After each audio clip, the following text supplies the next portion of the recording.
Hello, fashion enthusiasts. You're welcome to TF Designs. I'm TIA, and today I'm going to be showing you how to cut and sew this beautiful, stylish bubble top. Now, I made this with Ankara fabric, and this was the final look. I love it so much, and it's also beginners friendly. Now, all I made use of was about 1 yard of Ankara. Okay, fabric, this African print, and I think I had 1 yard, that is the 6 inches, and about 3 extra inches. Okay, now also what you want to do first is just to fold your fabric into two because we're cutting the front and the back together.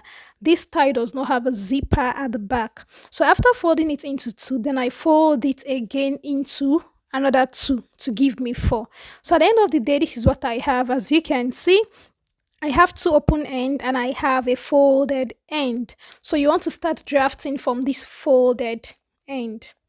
Now the first thing you're going to do is to determine your length. This is a crop top, but of course I don't want to expose my stomach, and that is why I'm using a length of about 21 inches. So the first thing I'm doing here is just to take my normal standard, which is 1 inches, to indicate my starting point. I do advise for any tutorial you're doing, any project you're sewing for yourself, always take that 1 inch standard. It will save you a whole lot of stress.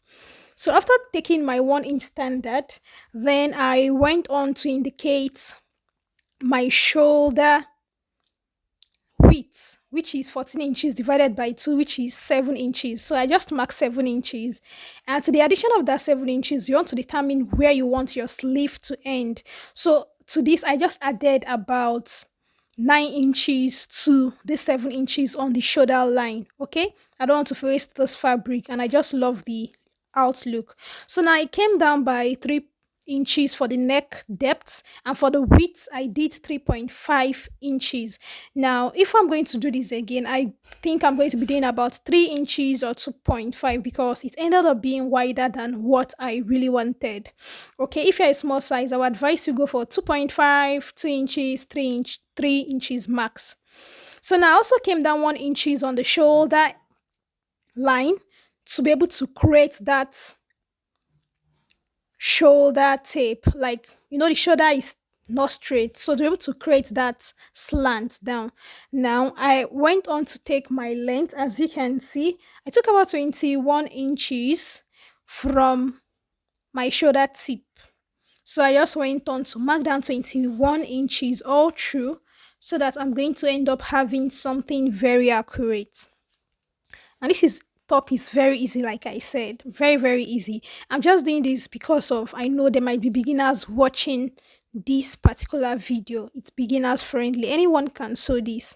So after doing that, the next thing I also went on to do, which is not necessary, but then just to explain some things to you, was from the shoulder end I came down about 10 inches. Normally my armhole is about 7.5 inches. After dividing, I have 7.5, but I came down by 10 inches because this particular cloth is free.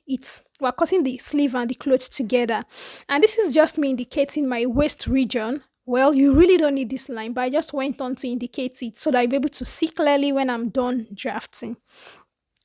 And after that, I also came down from the shoulder tip by 10 by by 10 inches. Also I came down from the shoulder tip by 10 inches, and this is just to create a straight line because this is going to serve as my armhole line as against my normal armhole line, which is 7.5 inches. I hope you understand what I'm saying.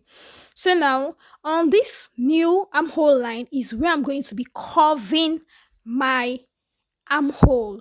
So I'm not going to be doing the normal armhole the way we used to draw it out. No, this is just like a kimono blouse. Okay, so now on that armhole line, I'm going to be putting in 18 inches. Now let me explain the way I got 18 inches. My normal bust measurement is 36, so instead of dividing by 4, I just divided by 2. Okay, this is to add volume to your outfit. So I'm going to be putting that 18 inches also on the lower end of the line, the last line. So I'm taking that 18 inches all through. Nothing changes. Even for the waist region, the 18 inches is the same as my bust. And of course, the at the length line of this blouse.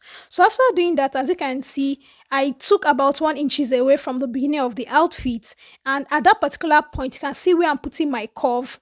I'm going to be curving down my armhole. I just make a slight curve to connect with that armhole line. I hope you understand what I'm saying. Seriously. Okay, so after doing this, the next thing you want to do now, you're basically almost done, but there's still one major important thing to do. So after looking at all these, I would advise you add your seam allowance or your sewing allowance. So I added about 0.5 inches as I was cutting. Just look at the way I was cutting. I did not mark this out, but I added it as I was cutting. So you can see I'm not cutting directly on my marked line. Same as the lower end and same as the side. So the side is the same length, 18 inches, 18 inches all through. And when I open up my outfit, my blouse, this is what it looks like. Okay. Now the next big thing you want to pay attention to is this neckline, because this is where the real work is. So now at this neckline, determine the part, maybe right or left. Now from this part, the shoulder part, you are going to be taking about 2.5, 2 inches, 2.5 or 3 inches, depending on how wide you want the neck to be. I took 3 inches, and at the end of the day, I was not totally satisfied with my outfit. Why? Because the neck was wider than what I wanted. So I'm going to advise you to do about 2 inches, 1.5, depending on how wide you want your neck to be. Okay, because if I'm going to be wearing this, seriously, I have to put on an inner, because I can't really be convenient wearing this out just like that. I don't like to expose my body. So now I just pin this down. After marking that point, I just curved, like create a slight curve from the other neckline. And that's just it. I just cut that out. So this is what the new neckline look like. So the next thing I'm going to do is to cut a facing for this, which I'm going to be showing you. Then after cutting a facing, I'll be joining the two shoulder seam together, and also the side seam, I'll be joining it together.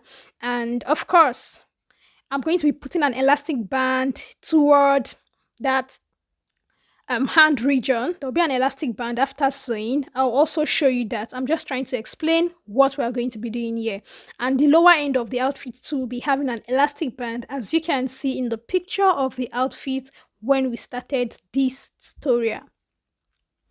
So if at this point you're still watching and you've not subscribed, please subscribe to this channel. It encourages me to do more. And also turn on your notification bell so that you will not miss any video when I post. So back to business. I'm just cutting out the facing here. I folded the fabric into two, and as you can see, nothing serious here, just freestyle. I'm just trying to mark out the neckline. Please, if you're a total beginner, you want to take your measuring tape and measure this accurately, okay? Maybe 1 inches, 2 inches, 3 inches. So now I'm on my sewing machine, and I'm just using my electric machine today. So right side facing right side, the right outfit, and the right side of the facing, I'm just joining these two pieces together. After doing that, I trim the excess, I notch, then I flip over to top stitch. This is going to make my facing secure, properly secure in place. So after doing this, I went on to do this for the other one, and then I also made use of this hemming glue with my iron to tape this down. So as you can see, everything is clean, is good, and we are good to go. So right here, I'm just joining the two shoulders together, like I explained earlier that I'll be joining the two shoulders. So I'm joining the two shoulders for both sides. This is the second side. This blouse is very easy. You can do this within 30 minutes. It's very easy, and it's stylish. I'm still going to do this in other colors because it's just so dope, comfy, and sense making. So also after doing that, I also went on to join the two sides together, taking note of the seam allowance I left, which was about 0.75 inches rather. So when I'm done, I took time to iron, and this is the final look. I've not done anything to the sleeve, and I've not done anything to the lower end. So this is the elastic I'll be using. It's about 1 inches. So you're going to be folding down by 0.5 first, then by 1 inches to ensure that your elastic can pass through that sleeve. You also want to take the measurement of your sleeve. Okay, take the measurement of your sleeve round, where you want your sleeve to end. Mine is 11, so I'm going to be cutting out about 11 inches for my elastic. I'm not adding any extra to it. So for the waist elastic, you are going to be cutting out your exact waist measurement. Mine is 28, okay? So you are going to be cutting your exact waist measurement. No, don't add any seam allowance to it. And that is what you are going to be passing through. So here you see I've sewed down my lower end about 1.25 inches. So and I left 1 inch opening. I did not sew through. So what I'm doing here is just to pass my elastic with a safety pin. And yeah, you have to be patient here. This just took me a little while. Please hold the other end of your elastic so you don't end up doing double work with a pin or with your hands. So I'm just passing through. And when I'm done passing through, I held the two pieces together and I try to arrange my elastic. This is very important. Try to pull, draw, relax, elast, and ensure everything is in place. So after doing that, then I went on to sew these two ends together using a zigzag stitch or a straight stitch. Try to do this as many times you can. And after doing that, I tucked that in completely. And again, I pulled and pulled and pulled and try to ensure everything is in place. And then I would top stitch on that part. And this was the final look. Fam, when I say this top is something I'm going to replicate in other colors, I'm not joking. So this is just the final effect. It has this feeling of this bossy look, stylish lady. And if you do this in colorful Ankara prints, I tell you, you're going to love it. Thank you for watching this video and I'll see you in my next.